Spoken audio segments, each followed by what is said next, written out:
kasihlah kamu namanya Munir, nggak ada lah. Nah, Ya. tapi kan ini yang Bentar, tidak saya jelaskan. bukan berarti yaitu Ya, Tuhan. saya jelaskan siapa itu Yesus.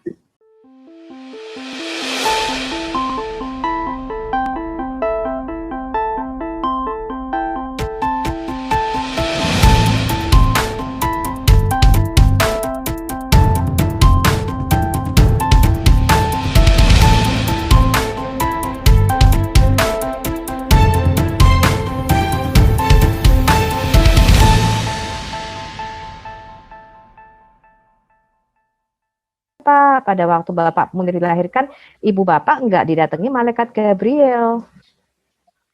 Ya, enggak ada malaikat Gabriel mengatakan nanti akan lahir seorang anak bernama Munir. Kasihlah kamu namanya Munir, enggak ada lah. Nah, Ya. tapi kan ini yang Bentar, tidak saya jelaskan. bukan berarti yaitu Ya, Tuhan. saya jelaskan siapa itu Yesus. Bapak itu selalu mengatakan Yesus bukan Tuhan karena dia tampaknya adalah manusia. Ya, jadi Yesus itu sebagai Mesias. Bapak jangan bingung dulu dia Tuhan atau enggak. Bapak percaya dia Al-Masih enggak? Al-Masih itu juru selamat ya. Bapak Memang. percaya dia Al-Masih enggak? Al-Masih itu juru selamat kan? Iya. Namanya Iya, aslinya iya. itu adalah Yeshua, Pak. Artinya sang juru selamat. Kalau namanya saja sudah menunjukkan misinya, maka dia menipu kita, Pak, dengan jalan melarikan diri. Sedangkan tugas yang Anissa, ya? diterima dari Bapa Anissa adalah kita baca mengorbankan dirinya mati bagi kita. Ini Bapak lihat nih, Bapak lupa ya, ketika dikatakan di Anissa 171, Al-Masih itu. Ya, wahai ahli kitab, ya, wahai ahli kitab, janganlah kamu melampaui batas dalam agamamu, dan janganlah kamu mengatakan terhadap Allah kecuali yang benar. Sungguh Al-Masih itu adalah utusan Allah dan yang diciptakan. Sebentar. Ya. Al-Masih Isa putra Maryam itu utusan Allah. Jadi jelas dia adalah manusia ya Pak ya. Wujudnya manusia dong. Ya. Iya. Kemudian kata yang dalam kurung ini nggak ada Pak. Bapak dibohongi, ini terjemahan Pak. Ya. Siapa Al-Masih? Kita harus beriman. Berhikmat apa? Ini namanya menambahi ayat. Ya, saya tantang Pak Munir, tunjukkan saya satu ayat yang mengatakan Isa itu diciptakan. Ini kata ini nggak ada Pak. Sebentar, loh ini ditambahi Pak sama depak. Iya, ya? Saya wajib beriman. Seatarnya nggak ada nih dalam kurung, makanya Bapak jangan mau dibodohi. Ya, Isa itu. Soalnya sebentar, saya jelaskan. Isa itu kalimat Allah yang diturunkan kepada Maryam. Al-Koha ila Maryam. Bapak lihat di sini. Al-Koha ila Maryam. Artinya kalimat yang dilemparkan. Ya, Isabtu Maryamah. Rasulullahi wa kalimatuhu Al-Koha ila Maryamah. Ya, dia kalimat Tuhan, Pak. Ya, firman yang menjadi manusia. Itulah Yesus. Dan nggak cukup, Pak. Sebentar, dan nggak cukup. Bukan cuma itu. Dia juga adalah Roh Allah. Makanya di hadits Anas bin Malik halaman 72, satu-satunya nabi yang bergelar kalimatullah dan rohullah, satu-satunya nabi yang bergelar firman Allah dan roh Allah adalah Isa. Bapak tahu arti gelar bahwa dia adalah firman Allah dan rohullah? Bapak tahu? Dia bukan sekedar manusia biasa, Pak. Pak Munir bukanlah kalimatnya Allah. Pak Munir itu hanyalah ciptaan. Pak Munir bukannya roh Allah. Pak Munir diberikan roh dari Allah. Tapi Isa ini beda, Pak. Dia bukan sekedar manusia biasa. Dia adalah firman-Nya semua Allah nabi itu yang nuzul ke dalam rahimnya Maria menjadi manusia, yaitu utusannya dan rohnya. ya, semua nabi itu diberikan keistimewaan, diberikan gelar. Misalkan Nabi Adam ya. Nabi Adam itu keistimewaannya Tidak ada, aku tidak ada banyak nabi lain. Nabi lain koit, modar, isket, membusuk, semua dimakan cacing. sama. Loh, enggak Sama, dong. Nah, saya Nabi terangkan Ibrahim kepada adalah Bapak. Ya, saya jelaskan. Saya berkali-kali bapaknya. jelaskan, Pak. Ketika Yesus itu mati di atas kayu salib, kekristenan itu bubar, Pak. Bapak baca kitab Injil. Murid-muridnya kembali menjadi nelayan. Mereka putus asa karena junjungannya, pemimpinnya mati. Yesus itu bukan seperti Muhammad, Pak. Yesus tidak pernah mengangkat pedang. Dia bukan pemimpin gerakan politik. Kalau Yesus tidak bangkit, Pak, tidak ada yang namanya gereja. Gereja itu lahir dari peristiwa kebangkitan Sang Mesias. Namanya saja sudah Mesias alias juru selamat. Ya, sama seperti Musa, Pak. Musa itu adalah juru selamat bagi orang Israel yang membebaskan Israel dari perbudakan Mesir. Makanya Musa berkata, seorang nabi sepertiku akan bangkit dari antaramu. Tapi Yesus bukan hanya membebaskan Israel dari perbudakan, Yesus mengatakan dia membebaskan manusia dari perbudakan dosa. Pada waktu Yesus mengatakan demikian, orang Israel berkata, kami tidak pernah menjadi hamba siapapun. Yesus berkata, barang siapa berbuat dosa, dia adalah hamba dosa. Dan kalau anak manusia benar-benar memerdekakannya, maka dia sungguh-sungguh merdeka. Jadi yang bisa memerdekakan kita dari dosa adalah Yesus. Bapak lihat ini, saya kasih ayatnya ya. Siapa Yesus ini? Bukankah doktrin itu melazimkan kita untuk selalu berbuat dosa, asalkan ada yang menebus ya. Jadi kita bisa berbuat apa aja, yang penting dosa kita ditebus katanya kan. Efeknya itu, Bu. Anda itu sedang di apa ya? Lihat nih, Pak. Bapak itu pernah penuh Roh Kudus, Bapak berbahasa roh enggak? Bapak lahir baru penuh Roh Kudus berbahasa roh enggak? Gimana, Bu, bahasa roh itu? Saya itu sedang membawa Bapak kepada terang, Pak. Jadi Bapak dengarkan saya. Kemarin Pak Bagus semua sudah ngomong. Ketika kita ditebus dari dosa itu bukan berarti terus kita seenak-enaknya berbuat dosa, mana ada. Kalau gitu tak cari orang-orang Kristen mana yang jadi pembunuh setelah dia dibaptis. Apakah kita dibaptis untuk menjadi seorang pencuri? Amerika Serikat itu kalau kita lihat di USA Amerika Serikat nggak usah jauh-jauh, Pak. Indonesia itu koruptor semua orang Islam. Bapak nggak usah nyari-nyari jauh-jauh, Pak. Bapak cari kadesmu, kepala desamu, ya, kepala desa, camat, ya toh. Semua itu kamu cari, kamu cek berapa yang koruptor di anggota DPR dan MPR Indonesia. Nggak usah jauh-jauh ke Amerika, Bapak ke Amerika aja nggak pernah kok. Iya, Pak. Bapak memangnya sudah pernah ke luar negeri? Pak, Bapak memangnya sudah pernah ke luar negeri kok ngomong-ngomong Amerika? Bapak cari nama-nama koruptor, Bapak cari nama menteri agama yang korupsi di penjara itu loh, Pak. Menteri agama yang korupsi sapi itu loh, Pak, di penjara. Ya. Itu menteri agamamu, Pak, menteri agama Islam. Iya. Nggak usah cari jauh-jauh. Iya.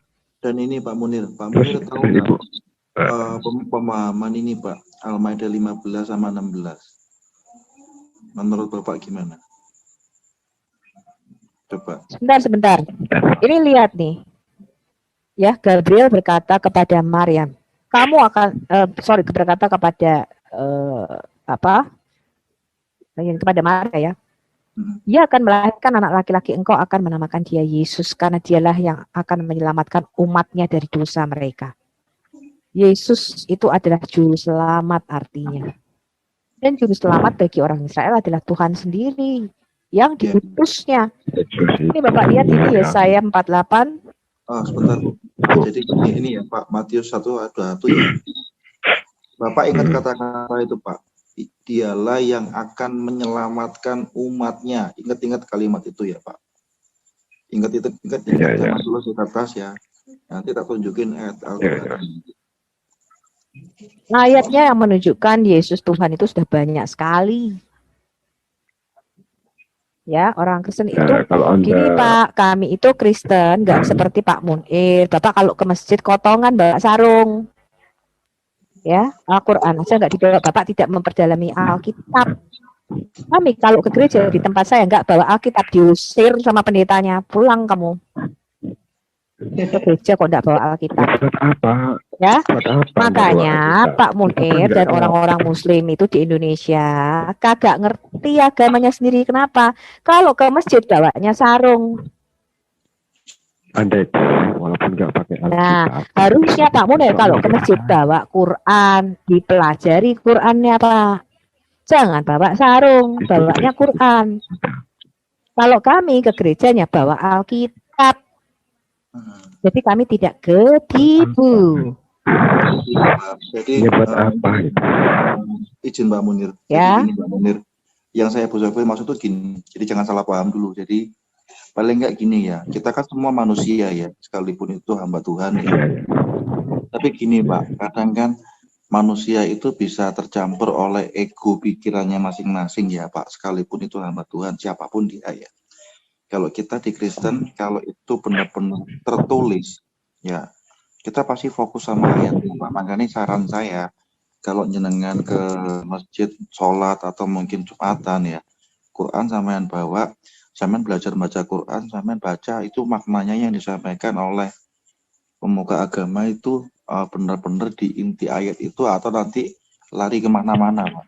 Apakah dagingnya atau mungkin nafsu pribadinya pemuka agama kita yang keluar atau memang yang ternaskan di Quran, nanti Bapak bisa fokus sama Qurannya gitu, bukan fokus sama Saya kasih contoh imajinasinya sederhana gitu, Pak. Pak Munir. Saya kasih contoh sederhana ya. Maryam di dalam Quran Bapak itu tertukar dengan Miriam saudara perempuan Harun Pak. Harun, Miriam, Musa itu bersaudara. Bapaknya memang namanya Amram. Tapi ini beda dengan Maryam ibu Yesus, bedanya 1400 tahun. Jadi nggak mungkin kalau itu firman-Nya Allah ketuker. Di dalam Quran Bapak dikatakan orang Samaria membuat lembu emas pada zaman Musa. Padahal orang Samaria baru ada 750 tahun setelah Musa mati. Bapak harus baca Alkitab untuk tahu siapa itu orang Samaria. Adanya di Alkitab kita. Makanya kalau Bapak nggak baca Quran, nggak bawa Quran ke masjid, bawanya sarung, jadinya dibohongi Bapak orang ngerti. Bapak mau nggak manggut. Satu lagi Bu Sofi. Orang Kristen kafir, orang Kristen Allahnya 3, padahal tidak seperti itu. Satu lagi Bu Sofi, jangan bacanya bahasa Arab kalau nggak ngerti artinya, baca juga bahasa Indonesia. Ya, paling tidak Bapak baca terjemahannya sedikit-sedikit, Bapak renungkan, Bapak cari dulu apa artinya. Makanya Alkitab itu diterjemahkan dalam bahasa Indonesia karena mudah dimengerti, Pak. Karena kami mengalami sang firman itu. Firman itu hidup, bukan kata-kata. Makanya kalau ke masjid jangan bawa sarung, bawalah Quran. Dibaca siapa itu Isa. Siapa itu dia yang bisa menyembuhkan orang kusta. Bapak tahu penyakit kusta itu adalah penyakit kutukan Allah, Pak. Kalau Bapak baca di Alkitab yang namanya kusta itu tidak bisa disembuhkan kecuali Tuhan sendiri yang menyembuhkan. Bapak baca Isa itu membangkitkan orang mati. Padahal salah satu nama Allah Bapak adalah Al-Ba'id, artinya kebangkitan, dan Al-Hayat artinya kehidupan. Yesus itulah yang membangkitkan. Dia mengatakan akulah kebangkitan dan hidup. Barang siapa percayaku dia tidak akan mati. Jadi Bapak itu kalau ke masjid jangan sarungan doang. Gitu. Nah ini saya kasih sorry, jangan yang ini. Ini lihat nih Pak Munir. Pernahkah Allah Bapak mengatakan demikian? Ini Alkitab kami Pak, begitu indahnya. Itulah istimewanya Alkitab. Tuhan berkata nih Pak, sebab biarpun gunung-gunung beranjak dan bukit-bukit bergoyang, tapi kasih setiaku tidak akan beranjak daripadamu. dan perjanjian damaiku tidak akan bergoncang. Firman Tuhan yang mengasihi engkau. Wow, luar biasa ya Pak ya. Tuhan ngomong, Pak, aku ini mengasihi engkau. Biarpun gunung-gunung itu beranjak dan segala bukit bergoyang, kasih setiaku tidak akan beranjak. Allah Bapak kagak pernah ngomong gini. Allah Bapak tuh cuma ngomong kalau kamu taat dapat bidadari berdada montok. Kalau kamu nggak taat, masuk neraka kamu. Maka Allah Bapak mengatakan Itu kan demikian, Pak. kebutuhan manusia. Sebab beginilah firman Tuhan semesta alam yang dalam kemuliaannya telah mengutus aku mengenai bangsa-bangsa yang telah menjamah aku. Tuhan ngomong begini, Pak. Sebab siapa yang menjamah kamu berarti menjamah biji matanya. Tuhan berkata, kamu ini biji mataku. Kalau ada orang ngutek-ngutek kamu, berarti ngutek-ngutek aku, kata Tuhan. Ini Tuhan ngomong nih. Yesaya 43 ayat 4. Oleh karena engkau berharga di mataku dan mulia, dan aku ini mengasihi engkau, maka aku memberikan manusia sebagai gantimu, dan bangsa-bangsa sebagai ganti nyawamu. Pernah Allah Bapak mengatakan demikian? Bapak ngombe Allah ado, tak karuan kok. Ini Pak, lihat Tuhan di dalam Alkitab berkata, kita ini berharga di matanya dan mulia karena Tuhan. Dan dia tuh cinta banget, cinta mati sama kita. Aku ini mengasihi engkau, katanya. Kamu berapa orang tahu ngomong I love you, kok?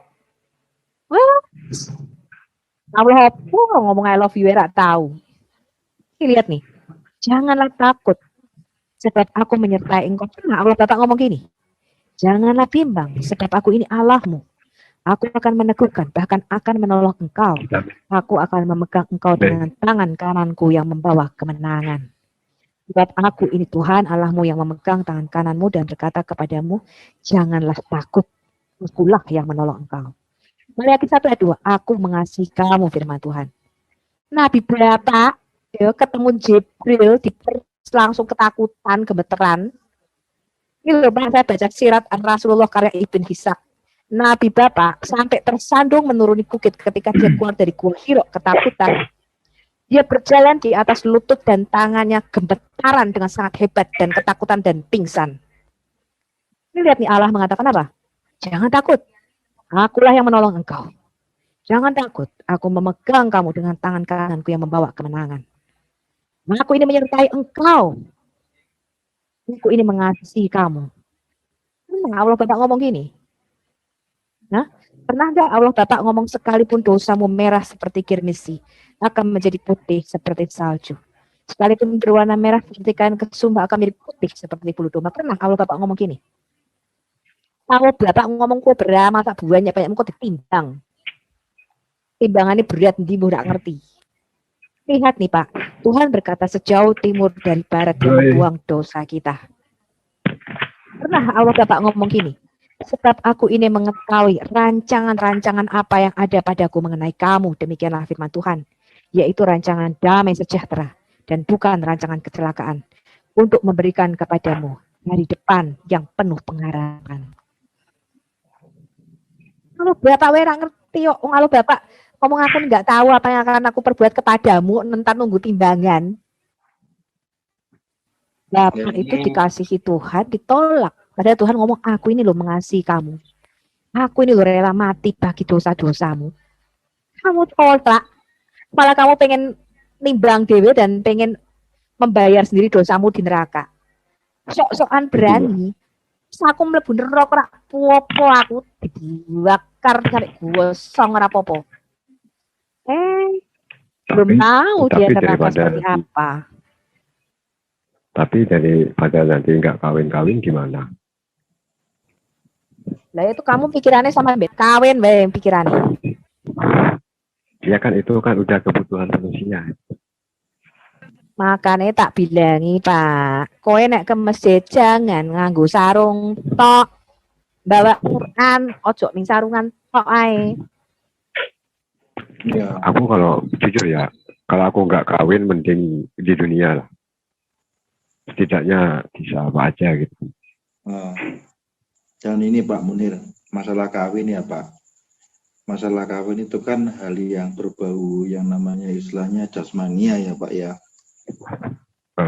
Jasmania itu kan Tuhan pasti ngasih kita itu yang sesuatu itu yang baik untuk kita ya.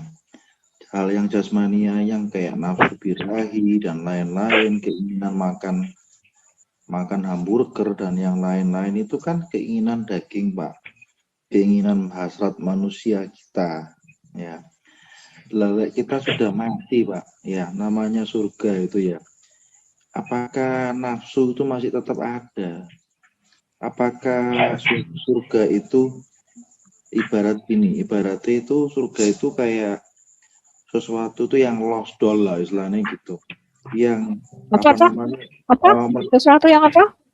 lost doll. Jadi semua di lost gitu, Pak. Jadi mau gimana pun mau hal-hal yang berbau dosa, maksiat sekalipun. Nah, kan aku pernah itu bilang, kan Lugilio, gitu loh, aku Pak. pernah bilang sama muslim-muslim yang masuk di CIA, bahwa kalau kamu kehilangan kitab Taurat, kamu itu nggak punya kitab Kejadian sampai Ulangan misalnya, itu aja dah. Kamu itu nggak ngerti rencana Tuhan buat hidupmu apa. Tuhan itu ya membuat perkawinan, pernikahan itu untuk beranak cucu di bumi. Ketika nanti kita di surga, kita itu sudah makhluk rohani, bukan lagi untuk beranak pinak karena kita sudah hidup kekal. Itu tujuan Tuhan membuat perkawinan. Oleh karena itu, Bu Sofi, Anda itu harus misalkan punya anak, cium anaknya, kasih sayang, mumpung ada di bumi. Nanti kalau udah meninggal enggak? Kalau udah meninggal nanti nggak ketemu lagi soalnya, bisa. Bapak itu kalau tidak pernah mengalami kasihnya Bapak ya begitu itu. Ya, Tuhan itu sama kita juga begitu, Pak, sayang. Maka Tuhan berkata nih, Pak, seperti Bapak sayang anaknya. Ini saya kasih ayat ya. Justru aku nggak mau berpisah dengan anakku, istriku. Karena kalau nanti udah di akhirat, udah terpisah kalau kamu. Oh, saya juga gitu, Pak. Pak. Bakal bisa ngumpul kabeh di rokok. Tapi pasti ngumpul, Pak. Kalau kita di dalam hadirat Tuhan ya, Pak. Dalam hadirat Tuhan, di surganya Tuhan ya. Ya pasti kenal, pasti ngumpul. Ya pasti kenal, tapi bukan statusnya bukan suami istri lagi, bukan anak dan bapak lagi. Pikiranmu itu kawehin terus. Itu cuma ini, Pak. Makanya nek masjid nggone sarung nih soalnya. Iya, itu makanya kita kan itu kan dengar dari imajinasi orang kan, Mbak, bukan jenengan dengar dari orang Kristen sendiri. Kalau kita kenyataannya kan ya. Nih Pak, seperti Bapak sayang kepada anak-anaknya, demikian Tuhan sayang kepada orang-orang yang takut akan Dia. Kita lihat lagi ya.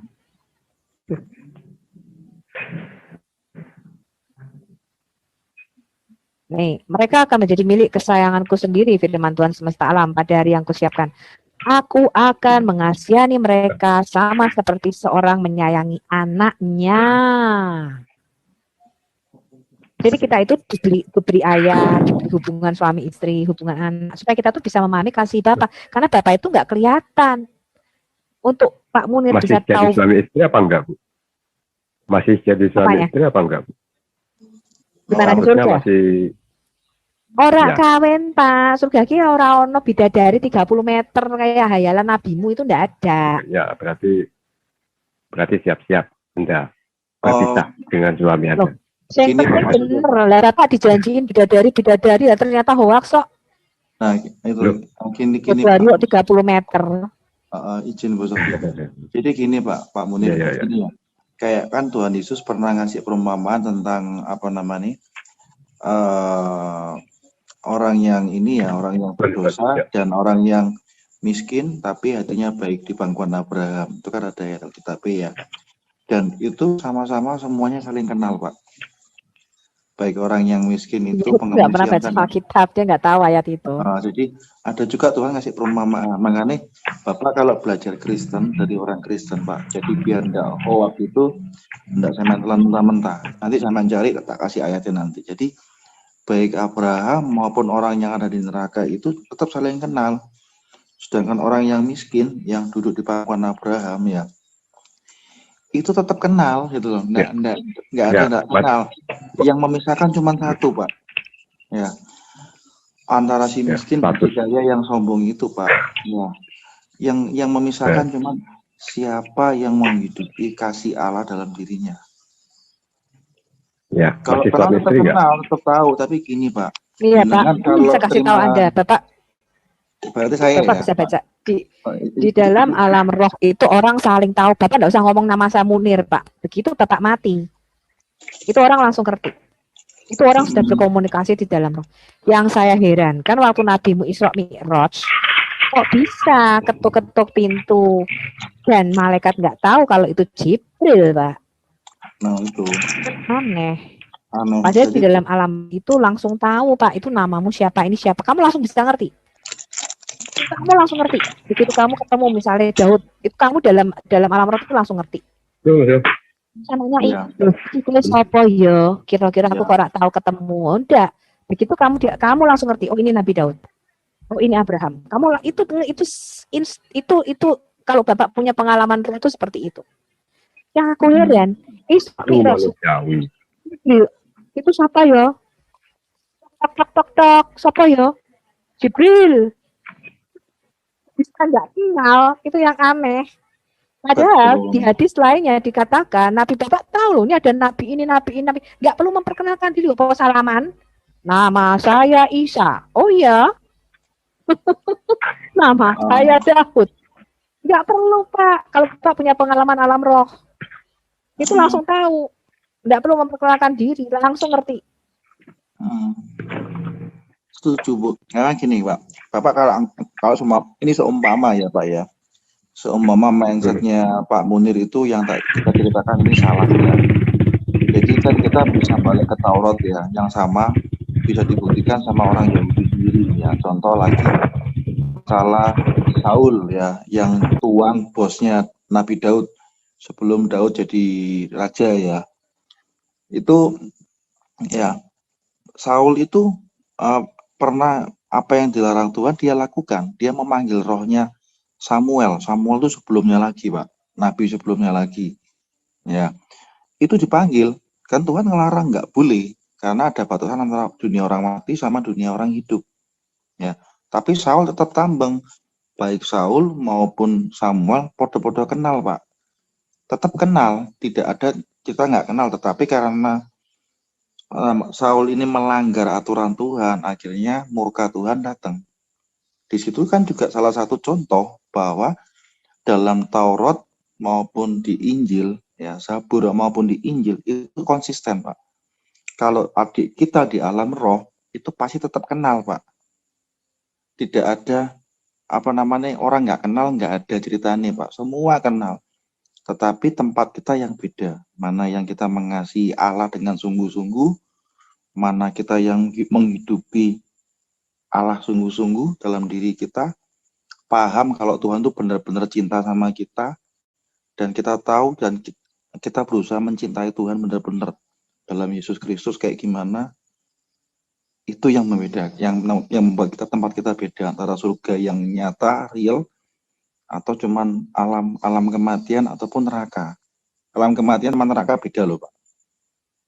Alam kematian itu masih aneh-aneh lah. Tapi kalau neraka sudah pasti penghukuman kekal Pak. Jadi Satu tandanya kalau kita lahir baru di dalam Tuhan dan menerima Kristus, itu Bapak ada damai sejahtera. Yang tadinya ada rasa takut, rasa tidak pasti, ya, akan tidak pastian akan kita mati atau akan apapun itu ada Pak di sini kayak lubang. Itu yang saya alami. Ketika Tuhan itu datang, Pak, Roh Kudus itu bicara sama kita. Bapak itu ada damai sejahtera, ada sukacita, ada kepastian. Karena Roh Kudus itu adalah jaminan meterai keselamatan kita sampai kedatangan Tuhan Yesus yang kedua. Jadi Alkitab berkata, Roh Kudus yang di dalam kamu itu adalah meterai atau jaminan keselamatanmu sampai aku datang kembali, kata Tuhan Yesus. Nah, itu akan Bapak rasakan. Ya, kadang-kadang manifestasinya seperti listrik. Jadi dari ujung kepala sampai ujung kaki kesetrum. Yang saya rasakan itu seperti hangat dari kepala sampai ke kaki. Ya, kemudian ada luapan sukacita. Biasanya nangis tuh. Ya, biasanya Bapak nggak tahu kenapa nangis. Tiba-tiba Bapak nangis aja. Ya, tuh kayak kita tuh, gua ini nggak sedih kok nangis. Air mata tuh nggak bisa berhenti. Ya. Kemudian nanti Bapak akan mengalami manifestasi karunia-karunia Roh Kudus. Yaitu Bapak akan lahir baru di situ. Bapak akan bisa mulai mendengar suara Tuhan. Yang tadinya hubungan kita putus dengan Tuhan, Tuhan jauh, kita nggak pernah bisa bercakap-cakap. Ya, tapi yang kita rasakan ketika kita lahir baru adalah hubungan kita dipulihkan dengan Tuhan. Saya tadinya amazing, Tuhan bisa bicara ternyata. Dia lebih dekat daripada baju yang kita pakai. Ya, nah nanti Bapak akan mulai mencintai firman, Bapak akan mulai baca firman, itu kayak baca komik Pak. Ya, jadi saya baca firman tuh nggak bisa berhenti kayak baca komik. Ya, nah Bapak mulai baca firman, mulai masuk itu, mulai masuk. Bapak mulai mengerti sedikit-sedikit. Nanti Roh Kudus bimbing. Ini loh, ini artinya gini, ini artinya ini. Ya, itu diajari sama Tuhan. Makanya Yesus berkata, kalau Roh Kudus turun ke atasmu, Roh kebenaran itu akan memimpin kamu kepada seluruh kebenaran dan dia akan mengingatkan kamu akan semua yang sudah aku katakan kepadamu. Jadi Roh Kudus itu akan pointing atau menunjuk kepada Yesus. Dia akan memuliakan Yesus. Roh Kudus akan mengingatkan semua yang Yesus pernah ajarkan dan Yesus katakan. Itu fungsinya Roh Kudus di dalam hidup kita. Bapak akan mulai mendengar suara Tuhan. Bapak akan mulai bisa berkomunikasi, bercakap-cakap seperti Bapak bercakap-cakap dengan temannya. Dan dalam segala kesulitan atau masalah, dia akan pimpin kita. Entah ke kanan, entah ke kiri, dikatakan dia adalah penasehat yang ajaib. Dan Yesus berkata, aku menyertai kamu senantiasa sampai kepada akhir zaman. Jadi Yesus nggak pernah tinggalin kita, Pak. Dan kita sekarang sedang menantikan kedatangannya yang kedua. Kalau kedatangan yang pertama saja dia genapi, apalagi kedatangan yang kedua. Cuman masalahnya, ketika dia datang yang kedua, dia bukan lagi datang sebagai juru selamat yang lemah. Dia akan datang sebagai hakaman muksitan, yaitu hakim yang adil, yang mengadili orang hidup dan mati. That's the problem. Anda siap atau tidak menghadapi kedatangan yang kedua? Yesus sudah datang yang kedua kalinya, Bu. Itu waktu yang datang ke Paulus itu kan Yesus katanya. Yesus datang kedua kali itu, kemarin sudah kita bahas di kitab Wahyu. Yang pertama itu namanya eskatologi atau akhir zaman. Jadi yang pertama kali dilakukan adalah pengangkatan gereja. Ya, dikatakan gereja itu akan diangkat yaitu kita. Kita orang-orang percaya.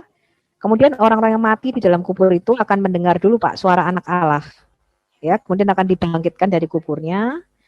Kemudian ketika gereja ini sudah diangkat, tidak ada lagi orang kudus, maka datanglah masa antikris yang kita sebut 7 tahun masa penganiayaan, itu yang sudah dinubuatkan di kitab Daniel, yaitu 7 tahun masa penganiayaan besar, penganiayaan hebat. Ya. Nah, nanti Yesus akan turun kedua kalinya. Ya, itu bukan dalam penampakan seperti itu, tapi seluruh mata di dunia ini akan memandang kepada dia. Dia datang dengan semua orang kudusnya. Ya, terjadi peperangan besar kepada antikris ini. Nanti antikris ini akan di Yerusalem, Pak. Kalau Bapak tahu bait suci ini Israel mereka sudah bikin blueprintnya, yaitu bait Allah yang ketiga. Jadi Yesus mengatakan nanti tandanya adalah Israel ini akan membangun bait Allah yang ketiga. Sampai sekarang bait Allah masih runtuh, Pak, ya. Mereka masih menangis di tembok ratapan, belum bisa dibangun ini. Ya, jadi Yesus mengatakan tanda-tanda kedatanganku yang kedua kalinya sudah sangat dekat. Ya, ketika kamu melihat daun ara ini, yaitu lambang daripada Israel ini, dia akan mulai memulihkan bait suci ketiga. Ya, mereka akan merobohkan itu the Dome of the Rock dan mereka akan membangun Kuil Salomo. Karena mereka tuh kalau beribadah orang Yahudi harus pada tempat yang ditunjuk Tuhan, yaitu di bait suci di Yerusalem. Ya, nggak boleh beribadah di mana-mana. Ya, nah ini tandanya nanti bangsa-bangsa akan memerangi Israel, Pak. Ya, jadi dinubuatkan bangsa-bangsa, terutama yang dari utara, kita nggak tahu apakah ini Rusia, apakah China, akan memerangi Israel, berperang. Ya, Israel akan dikalahkan, antikris akan berkuasa. Ya, antikris akan berkuasa. Nanti seluruh dunia ada di dalam satu ekonomi global namanya. Satu mata uang global. Nah, kita tidak lagi bisa menjual, membeli itu dengan uang. Sekarang sudah mulai dilakukan ya, Bapak pakai OVO, pakai GoPay, pakai ShopeePay, nanti nggak pakai uang manual, Pak, tapi pakai uang elektronik namanya. Ya, dikatakan nanti setiap orang besar, kecil akan menerima tanda antikris dan di antara mereka tidak dapat menjual, membeli tanpa tanda itu. Jadi nanti akan ada satu ekonomi global. Ya, antikris ini akan membuat satu ekonomi itu disatukan di seluruh dunia. Nah, ini tanda-tandanya sudah kita lihat. Makanya kita mempersiapkan hati, mempersiapkan diri kita, makin mempercepat, makin saleh, ya, makin suci. Untuk kita gereja Tuhan itulah yang mempercepat kedatangan Tuhan yang kedua. Yaitu dengan cara mengabarkan Injil ke seluruh dunia. Ya, Yesus berkata, Jikalau Injil kabar baik ini sudah sampai ke seluruh dunia, maka datanglah kesudahannya. Ya, datanglah akhir zaman itu. Ya, kedatanganku yang kedua sudah dekat, kata Yesus. Nah, itu nanti antikris itu akan diperangi, Pak. Itu akan dipuja-puja di seluruh dunia. Nanti bangsa-bangsa akan memerangi Israel, antikris ini akan pura-pura bantu Israel. Dia yang akan menyelamatkan itu, dia akan menajiskan bait suci, ya, kemudian gereja diangkat, orang mati dibangkitkan, 7 tahun akan ada masa penganiayaan besar, ya. Nah, itu nanti bicara mengenai eskatologis. Itu agak terlalu jauh, tapi saya kasih Bapak basic dasar eskatologis di dalam Alkitab kita. Ya, pertama gini aku. Kenapa ya sebagian orang Islam itu nggak mau masuk ke agama selain Islam? Karena sebagian ya yang udah mempunyai keluarga, anak dan istri, dia tuh rata-rata sudah berjanji bahwa dia itu akan menjadi suami bukan hanya di dunia, ya artinya kekal sampai ke akhirat gitu. Nah, kalau misalkan dari agama selain Islam, berarti kan itu janji itu batal. Nah, gitu. Gini Bu, Oke. gini Pak, boleh izin dulu Bu. Jadi itu kan tidak akan pernah batal Pak, karena kan ada ayatnya. Kalau itu tidak terpisah oleh kematian dan Tuhan yang memisahkan, itu gimana kan gitu toh. Nah, masalahnya kan kalau kematian kan sudah jelas itu Tuhan memisahkan dengan kematian itu. Kita harus naik level. Misalnya kalau kita layak dapat hadiah, masuk surga ya kita masuk surga. Kalau kita tidak layak, ya paling kalau enggak dicemplungin ke neraka, paling kita masih nunggu di alam kematian, Pak. Kamu salah tangkap pertanyaannya dia, loh, kok. Enggak, Pertanyaannya maksudnya dia yang adalah di surga itu kan dia ketemu sama Bu Joni enggak kan gitu toh. bukan ketemu, dia masih mau kawin di surga. Enggak. Jadi dia pikir seperti itu. Nah, saya kasih tahu Pak Munir, Pak. Kemarin saya sudah kasih Bapak definisi daripada kebenaran. Kebenaran itu artinya orisinil, asli. Ya, Yesus mengatakan, akulah jalan kebenaran dan hidup. Artinya, Yesus mengatakan, akulah asli, di luar aku palsu, KW semua. Jadi surga yang asli adalah surganya Yesus. Ya, kan? Makanya Yesus berkata, aku turun dari surga dan aku kembali ke sana. Ya, saya kasih Bapak ayatnya ya. Aku telah turun dari surga ke bumi supaya kamu mempunyai hidup. Dan aku kembali ke sana, kata Yesus. Jadi Pak, saya lebih percaya orang Amerika ngomong soal Amerika dibanding Pak Munir ngomongin soal Amerika. Wong Pak Munir nggak pernah ke Amerika. Lepek. Iya. Wah, ngopi Jadi kalau ngomongin soal surga, ya Yesus ahlinya. Kenapa? Lah dia dari sono datangnya. Dia orang warga asli surga, warga aslinya sono. Jadi aku percaya apa yang dia katakan. Terus sekarang dia balik ke sono. Menurut nah, saya, ngapain aku percaya orang yang kagak pernah ke surga? Ya, menurut saya apa ya? Tuhan itu tidak membutuhkan surga. Kalau dia memang Tuhan, dia itu enggak mungkin membutuhkan kenikmatan surga ya. Dan kalau yang tinggal di surga itu berarti surga itu rumahnya Tuhan, Pak. Surga itu rumahnya Tuhan. Domain, Bapak tahu domain? Domain itu artinya wilayah kekuasaan, domain. Dikatakan demikian di dalam Mazmur Daud. Daud bicara begini, Pak. Langit itu atau surga itu adalah surga kepunyaan Tuhan, tetapi bumi ini diberikannya kepada anak-anak manusia. Jadi domain atau wilayah kekuasaan Tuhan itu adalah di Shamayim. Itu domain rajanya dia, Pak. Sing duwe deknen. Ya. Bumi karena itu gini, kalau kita itu surga itu raja. Ya, karena gini, kalau misalkan kita tinggal di surga kan artinya lebih besar surganya daripada Tuhannya gitu. Loh, Tuhan kami Tuhan itu Pak di dalam Alkitab. Gini loh Pak, di dalam Alkitab Tuhan itu Pak bukan nongkrong di tahta, enggak. Yang di surga itu disebut Bapa, karena dia sumber segala sesuatu enggak terlihat.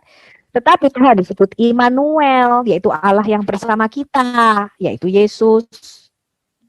Tapi dia juga disebut Allah yang di dalam kita, yaitu Roh Kudus.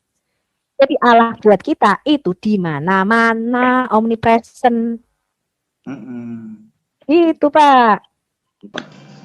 Yesus itu bukan hanya sekedar dituruti perintahnya ya, tapi yang diperbuat juga harus kita tuh ikuti. Namanya kita pengikut Yesus namanya. Oh iya. Tapi Yesus mengajarkan umatnya bersyahadat ya. Yesus Nggak ada Pak. Tidak. Ya, inilah hidup yang kekal itu, yaitu bahwa mereka mengajarkannya kalau yang Allah yang benar kan gitu kan. Itu sama-sama kalau di Islam itu asyhadu alla ilaha illallah wa asyhadu anna muhammadar rasulullah. Nggak sama Pak. Tidak nggak sama Pak. Ya, Kalau Yesus yang yang kita kenal ya, tidak ada Muhammad Rasulullah itu dalam Injil nggak ada. Ya kan dulu waktu zaman Yesus ya tentu Yesus Rasulullah kan. Iya, tapi Yesus mengajarkan umatnya untuk sholat ya kan. Sejak waktu itu Pak Munir, lihat ini Pak Munir. Sekarang makna sholat itu apa Pak? Dengar dulu, Mer. Ini Munir ya. Bapak, telah tiba saatnya permuliakanlah anakmu, supaya anakmu mempermuliakan engkau. Yesus memanggil Allah itu sebagai Bapa. Kami memanggil Allah itu sebagai Bapa. Sama seperti engkau telah memberi kepadanya kuasa atas segala yang hidup. Demikian pula ia akan memberikan hidup yang kekal kepada semua yang telah kau berikan kepadanya. Jadi kami percaya bahwa di dalam Yesus ada hidup yang kekal. Dan hidup kekal yang ada di dalam Yesus yang diberikan Yesus itu adalah diberikan dari Bapa. Oke? Inilah hidup yang kekal itu, yaitu bahwa mereka mengenal engkau satu-satunya Allah yang benar. Siapa Allah yang benar satu-satunya itu? Bapa di surga. Dan mengenal Yesus Kristus yang telah engkau utus. Kami percaya kepada Yesus adalah firman Allah yang diutus ke dunia. Kami nggak pernah menyangkali itu. Kami menyembah kepada Allah yang benar, yaitu Bapa di surga. Ini Pak. Ayat 4. Aku telah mempermuliakan aku di bumi dengan jalan menyelesaikan pekerjaan yang kau berikan kepadaku untuk melakukannya. Apa itu? Di mana Yesus mengatakan sudah selesai? Di kayu salib. Hanya di kayu salib Yesus mengatakan sudah selesai. Jadi Yesus menyelesaikan seluruh pekerjaan yang diberikan Bapa kepadanya saat Yesus mati di salib. Oleh sebab itu, ya Bapa, permuliakanlah aku padamu sendiri. Oleh sebab itu, ya Bapa, perhatikan ya, Yesus memanggil Allah Bapa itu. Allah itu sebagai Bapa, kami juga. Permuliakanlah anakmu sendiri dengan kemuliaan yang kumiliki di hadiratmu sebelum dunia ada. Jadi Yesus mengatakan bahwa dia sudah ada di dalam hadirat Allah sebelum dunia ada. Ya sebagai apa? Sebagai firman. Aku telah menyatakan namamu kepada semua orang yang kau berikan kepadaku di dunia. Mereka itu milikmu dan engkau telah memberikan mereka kepadaku dan mereka telah menuruti firman-Mu. Sekarang mereka tahu bahwa semua yang kau berikan kepadaku itu berasal daripadamu. Jadi kami mengakui bahwa apa yang dilakukan, apa yang diajarkan, apa yang dikerjakan Yesus itu semua dari Bapa. Perhatikan ini, sebab segala firman rema yang engkau sampaikan kepadaku telah kusampaikan kepada mereka. Dan mereka telah menerimanya. Mereka tahu benar-benar bahwa aku datang daripadamu dan mereka percaya bahwa engkaulah yang telah mengutus aku. Kami percaya bahwa Yesus datang dari Allah Bapa. Kami percaya bahwa Yesus adalah diutus oleh Allah Bapa itu. Jadi Pak Munir itu tidak menyimak secara baik-baik iman kekristenan. Iman saya bukan seperti yang Pak Munir pikirkan. Iman saya seperti yang saya sampaikan ini, sangat jelas kok. Bahwa ajaran iman Kristen itu percaya kepada Allah yang Esa, yaitu Bapa di surga, dan percaya kepada Yesus Kristus yang adalah firman-Nya yang diutus menjadi manusia. Ini deal iman Kristen.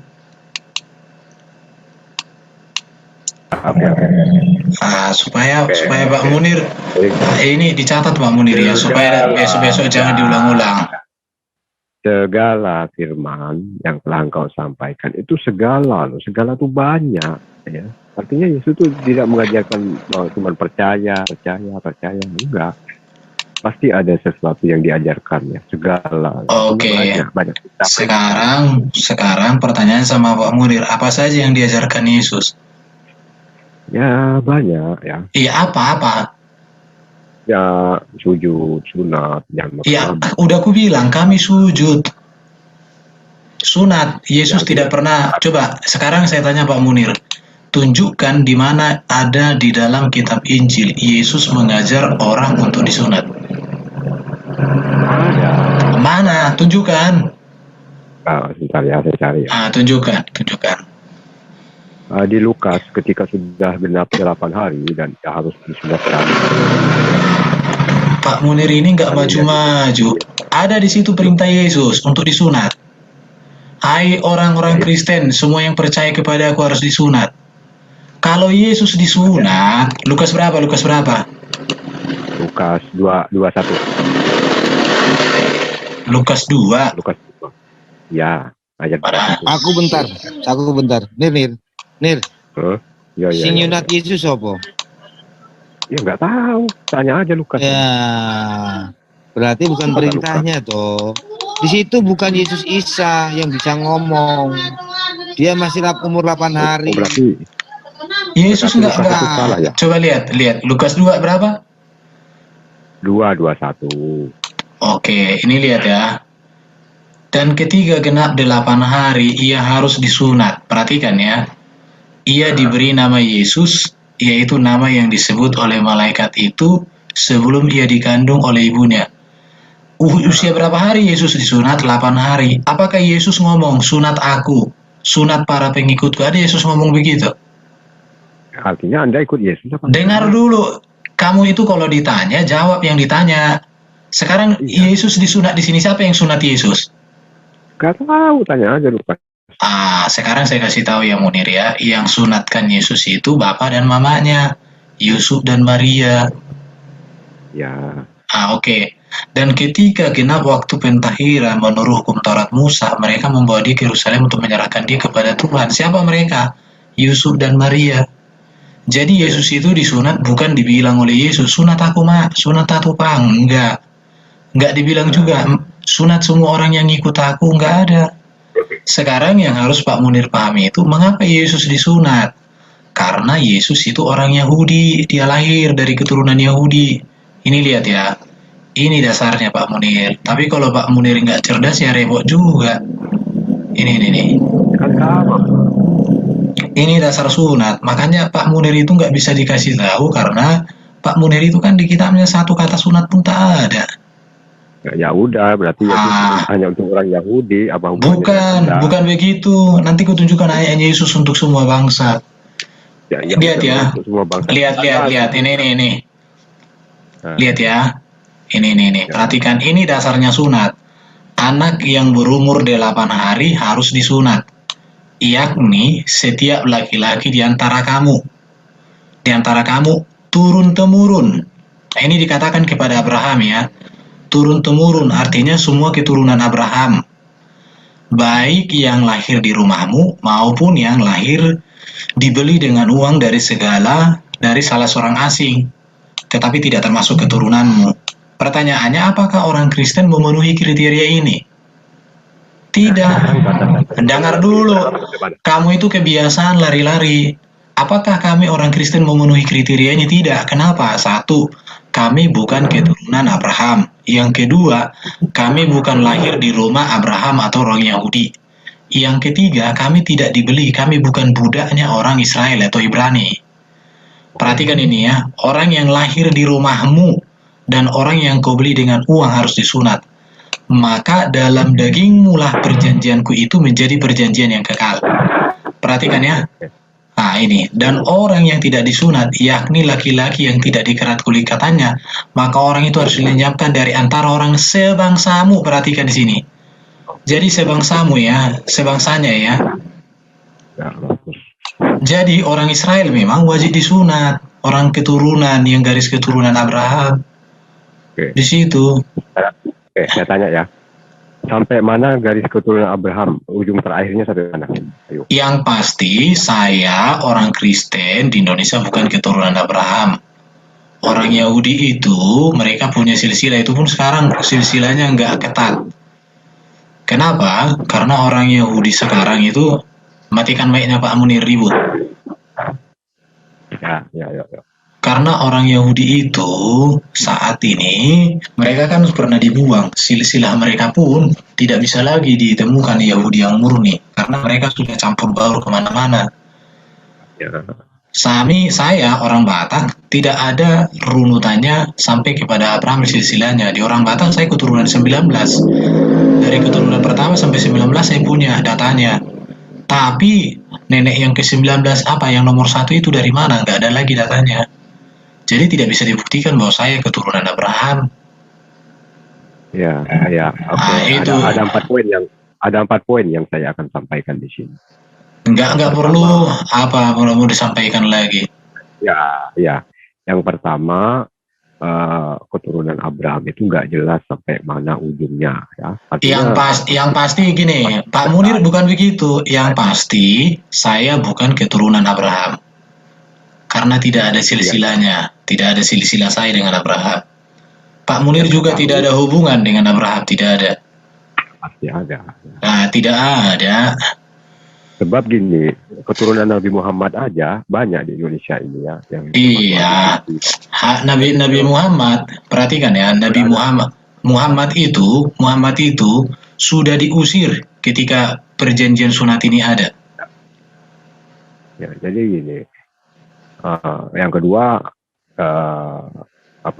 Nabi Ibrahim dengan keturunannya itu ya sama kemaluannya. Sebentar, dilihat ya. Apa? Bukan, Pak Munir ini hanya bacot aja. Pak Munir dengarin ya. Abraham anaknya itu Ismail itu enggak. Kenapa? Karena Ismail sudah diusir. Ismail itu sudah diusir, dia nggak boleh mendapatkan hak warisan dari Abraham, diusir. Dan memang dalam hukum Israel seorang budak itu kalau sudah diusir nggak ada lagi haknya. Sudah dimerdekakan dia, artinya dia nggak punya bagian lagi pada Abraham. Makanya kalau jadi gini, si Hagar itu kan budaknya Sarahnya, itu budak. Anak budak itu kalau tetap di rumahnya, maka dia mendapatkan hak bisa disunat.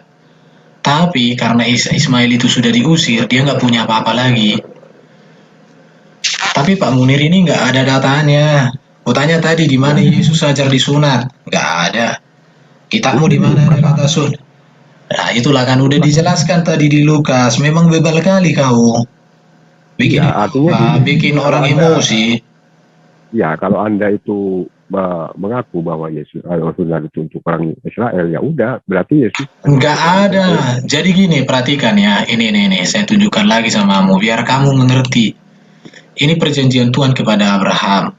Perhatikan ya, aku akan membuat engkau menjadi bangsa yang besar dan memberkati engkau serta membuat namamu masyhur dan engkau akan menjadi berkat. Perhatikan ini. Jadi Israel itu, Abraham itu keturunannya dipakai oleh Tuhan menjadi berkat bagi bangsa-bangsa. Dan yang menggenapi berkat Abraham bagi bangsa-bangsa itulah Yesus. Dan ini nanti janji ini diulang lagi nih. Ya, apakah Lukas itu Abraham? Loh, ini saya tunjukkan samamu ya. Juru selamat dunia, perhatikan nanti ya. Kalau Munir ini nggak bisa dikasih sampai cerdas. Lihat ini lihat ya. Dan mereka berkata kepada perempuan itu, kami percaya, tetapi bukan lagi karena apa yang kau katakan, sebab kami sendiri telah mendengar dan kami telah melihat bahwa dia benar-benar juru selamat dunia. Yesus juru selamat dunia, 2 Petrus 2:20. Sebab kita, jika mereka oleh pengenalan mereka akan Tuhan dan juru selamat kita Yesus Kristus telah melepaskan diri dari kecemaran-kecemaran dunia. Jadi Yesus Kristus itu juru selamat semua orang. Ayat nih 1 Yohanes 4:14, dan kami telah melihat dan bersaksi bahwa Bapa telah mengutus anaknya menjadi juru selamat dunia. Jadi Pak Munir itu Alkitab itu komplit. Makanya jangan belajar Alkitab dari Ustadz, kamu jadi bodoh. Kalau belajar Alkitab itu dengarkan dari kita. Ya saya percaya, bro. Percaya bahwa Yesus itu juru selamat. Soalnya kenapa? Kalau ada nabi yang mengaku juru tidak selamat, siapa yang mau ikut? Kalau ada nabi yang mengaku jalan yang bengkok, siapa yang mau ikut gitu? Ya wajar lah, dia kan nabi utusan Allah gitu. Oke, gua hajar. Masa ngajar si Munir nggak bisa? Nir. Jangan dong. Jangan Iya, aku diajar mau dulu. tanya, Kak. Tadi Iya. dia hajar, dia bukan ngajar anunya badannya lah. Pak Ayo, Munir Om. bisa. Gini Pak Munir, saya tanya sekarang. Tunjukkan ayatnya Muhammad mengatakan jalan yang benar. Muhammad aja mengatakan, tunjukkanlah kami jalan yang lurus. Loh, Dan itu segala nabi manusiawi. pun tunggu dulu. Dan segala nabi pun ya tidak pernah berkata aku adalah jalan kebenaran. Kalau kamu bilang nabi semua mengajarkan jalan kebenaran, Pak Munir nggak pernah mengatakan bahwa nabi juga pernah berdosa. Ya, Coba itu ini Pak Munir, sebentar Pak Munir ya. Lihat ini tentang Yesus, lihat ini. Karena begitu besar kasih Allah akan dunia ini. Perhatikan ya. Sehingga Allah mengutus anaknya yang tunggal, Yesus firman satu-satunya yang jadi manusia. Perhatikan ya. Supaya setiap orang yang percaya kepada Yesus tidak binasa, melainkan beroleh hidup yang kekal. Perhatikan di sini ada kata akan dunia ini. Baru setiap orang yang percaya, tidak disebutkan di sini hanya orang Yahudi, tapi setiap orang yang percaya. Perhatikan lagi ayat 17. Sebab Allah mengutus anaknya ke dalam dunia, bukan untuk menghakimi, melainkan untuk menyelamatkan oleh Dia. Tidak dikatakan sebab Allah mengutus anaknya ke Israel, bukan begitu. Baru di sini, barang siapa percaya kepada Yesus, ia tidak akan dihukum. Barang siapa tidak percaya, ia telah berada di bawah hukuman, sebab ia tidak percaya dalam nama anak tunggal Allah. Pak Munir nggak percaya dalam nama anak tunggal Allah, karena bagimu Yesus, yaitu Dia. Soalnya Allah tuh nggak beranak. Iya memang nggak beranak secara biologis, tapi Yesus anak Allah itu artinya bahwa Yesus berasal dari Allah. Udah dijelaskan berulang-ulang.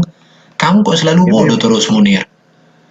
Semua nabi itu dari Allah. Kamu anak mana sih, Munir? Munir, kamu anak mana sih? Bukan, Munir anak mana?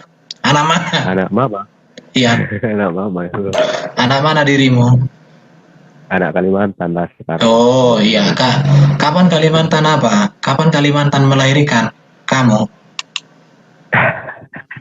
Ada. Iya, kapan Kalimantan melahirkan Munir? Analoginya tuh kok ada. Sebentar. Kapan Kalimantan melahirkan Munir? Kok kamu jadi anak Kalimantan? Oke, saya jawab ya. Nah, kalau Yesus itu bukan anak hubungan dari Allah, lalu apa hubungannya gitu? Kalau Karena bukan ya, anak hubungan, lalu apa hubungannya dengan Allah? Ini lihat, makanya Munir itu udah dikasih ulang-ulang, tapi dablek. Tapi ya ini nggak apa-apa, karena aku tahu bahwa ketika aku sampaikan firman, kamu tetap mengeraskan hatimu, semakin besar hukumanmu nanti. Lihat ini, perhatikan ya, firman itu telah menjadi manusia. Siapakah firman itu? Yesus. Maka dikatakan, pada mulanya adalah firman. Firman bersama-sama dengan Allah dan firman itu adalah Allah. Ia pada mulanya bersama-sama dengan Allah. Jadi siapa Yesus itu? Firman Allah yang kekal ada di dalam diri Allah. Diutus Allah menjadi manusia. Kata Alkitab yang sudah ada 500 tahun sebelum ini kata firman Tuhan. Kata firman Tuhan. Perhatikan. Saya tunjukkan ya siapa Yohanes ini, perhatikan. Saya tunjukkan samamu ini. Jadi Yohanes itu apa? Ini lihat. Apa yang telah ada sejak semula ini ya. Ini supaya Munir, yang telah kami dengar, yang telah kami lihat dengan mata kami, yang telah kami saksikan, dan yang telah kami raba dengan tangan kami tentang firman hidup. Itulah yang kami tuliskan kepada kamu. Ini Yohanes yang ngomong. Jadi ini apa? Kesaksian Yohanes tentang firman hidup. Di mana Yohanes ini hidup bersama Yesus, melayani Yesus, bahkan memberikan hidupnya sepenuhnya untuk Yesus. Ini lihat ayat 2. Hidup itu telah dinyatakan dan kami telah melihatnya, dan sekarang kami bersaksi dan memberitakannya kepada kamu tentang hidup yang kekal, yang ada bersama-sama dengan Bapa yang dinyatakan kepada kami. Apa yang telah kami lihat, yang telah kami dengar, kami beritakan kepadamu supaya kamu pun beroleh persekutuan dengan kami. Dan persekutuan kami adalah persekutuan dengan Bapa dan dengan anaknya Yesus Kristus. Dan semuanya ini kami tuliskan kepadamu supaya sukacita kami menjadi sempurna. Jadi, siapa yang mengatakan ini? Ya inilah Yohanes murid Yesus yang dipimpin oleh Roh Kudus untuk menceritakan, untuk menyaksikan siapa Yesus.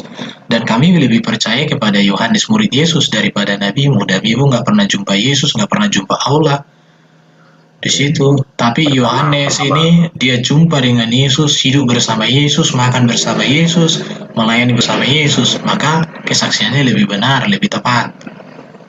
Ya, pertama yang mengerti Yesus tentang diri sendiri adalah Yesus itu sendiri. Kedua, tidak ada dalil bahwa kita harus menyembah firman itu sebagai Tuhan. Lihat ya, supaya kamu mungkin makin ada ilmunya. Lihat ini nih, Munir ya. Ini nih, Yohanes 5:23. Supaya semua orang menghormati anak sama seperti mereka menghormati Bapa. Perhatikan, barang siapa tidak menghormati anak, ia juga tidak menghormati Bapa yang mengutus dia. Betul. Kata menghormati di sini tahu, kalau dalam bahasa Yunani ini bisa sujud, bisa menyembah, bisa mengagungkan. Makanya kamu belajar Alkitab. Kalau Anda menghormati guru, apakah Anda bersujud ke guru itu sebagai Tuhan gitu? Nah, makanya saya sudah jelaskan samamu tadi arti menghormati di situ. Timao bahasa Yunaninya itu. Menghormati di situ bisa artinya menyembah, mengagungkan, memuji. Di situ. Artinya Anda tuh mengangkat setinggi-tingginya. Sedangkan jangan berlebih-lebihan. Kamu berlebih-lebihan dalam agama. Makanya kamu punya telinga, kamu lihat. Makanya kamu itu ada apa? Susah dibilangin, susah. Sekali aja ngalah, bisa nggak kan? Saya bukan saya yang mengalah, kebenaran kok yang kutunjukkan. Kebenaran, saya punya data-data, lihat ya. Perhatikan ini nih. Lihat ya. Sebab sama seperti Bapa membangkitkan orang-orang mati dan menghidupkannya, demikian juga anak menghidupkan barang siapa yang dikehendakinya. Makanya Yesus menghidupkan orang mati. Ayat 22, Bapa tidak menghakimi siapapun, melainkan telah menyerahkan penghakiman itu seluruhnya kepada anak, supaya semua orang menghormati anak sama seperti mereka menghormati Bapa. Barang siapa tidak menghormati anak, ia juga tidak menghormati Bapa yang mengutusnya. Kata menghormati di sini dalam bahasa Yunani itu timao. Timao itu artinya bisa sujud, bisa mengagungkan, bahkan bisa menyembah. Namanya menghormati. Iya, di situ ya. Aku berkata kepadamu, barang siapa mendengarkan perkataanku dan percaya kepada Dia yang mengutus aku, ia mempunyai hidup yang kekal dan tidak turut dihukum. Sebab apa ini kok ribut? Sebab ia sudah pindah dari dalam maut ke dalam hidup. Aku berkata kepadamu, perhatikan di sini ya, sesungguhnya saatnya akan tiba dan sudah tiba bahwa orang-orang mati akan mendengar suara Anak Allah, dan mereka yang mendengarnya akan hidup. Yesus ketika dia mati, bangkit, dia membawa orang-orang saleh naik ke surga. Nih lihat nih, sebab sama seperti Bapa mempunyai hidup dalam dirinya sendiri, demikian juga diberikannya anak mempunyai hidup dalam dirinya sendiri. Dan ia telah memberikan kuasa kepadanya, kepada Yesus untuk menghakimi, karena ia adalah anak manusia. Wah, udah jelas sekali, cuman Munir ini pasti ditanya lagi besok. Tapi nggak apa-apa, semakin banyak kamu mendengar, semakin kamu mengeraskan hatimu, nanti ingat ya, Firaun itu ketika dia mendengarkan firman dari Musa, dia mendengar, bermain-main. Kemudian Tuhan mengeraskan hati Firaun sehingga Firaun binasa dan sampai sekarang tidak ada lagi kerajaannya. Hati-hati Munir, Katanya, kamu mengeras. ya. Hah? Nih, kata Yesus, barang siapa menghormati aku, maka kehormatan itu nggak ada artinya, melainkan hanya dia yang wajib dihormati. Di mana itu ayatnya? Itu ada itu. Iya, Ayatnya 0 Iya, di mana ayatnya? Iya. Ngarang itu. Pak. Nir. Ya, Mari-mari ya, itu kan. Jangan ngarang lah, apalagi kitabnya orang nggak boleh dikarang-karang. Ya, nggak apa-apa. Lihat ini, kata menghormati itu aja dalam kitab Injil hanya segini Munir. Ini lihat ini. Makanya Munir harus bertobatlah. Ya ini gini Munir, ya saranku Pak Munir ya. Di luar sana itu kan banyak hoak yang bertebaran. Yang namanya iblis ya Pak Munir ya. Itu nggak akan pernah menyerah orang itu tidak akan pernah dibiarkan untuk dekat sama Tuhan. Siapapun itu dia bisa pakai siapapun orangnya ya. Maka dari itu jenengan ini saran dari saya ya secara pribadi ya. Jadi jenengan kalau mendengarkan ceramah ya, saya yakin Pak Munir itu kan waras tuh ya, punya otak juga, saya yakin lah ya Bu ya.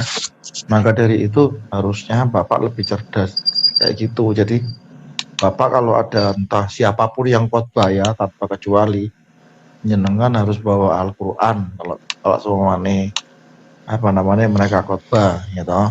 Mungkin kalau agamanya Pak Munir yang dibahas, tapi kalau agamanya orang lain ya, bukan agamanya jenengan ya, harus bisa menunjukkan ayatnya, siapapun dia, mau si A, si B, si C, si D, mau pendeta Kristen kayak mau siapapun sekarang harus ada ayatnya gitu. Makanya gini dulu Boleh aku ngomong sebentar? Pak Munir, Sebentar aja. kalau kamu belajar Quran jangan hanya baca bahasa Arab yang tidak kamu mengerti artinya, baca bahasa Indonesia, baca ulang-ulang.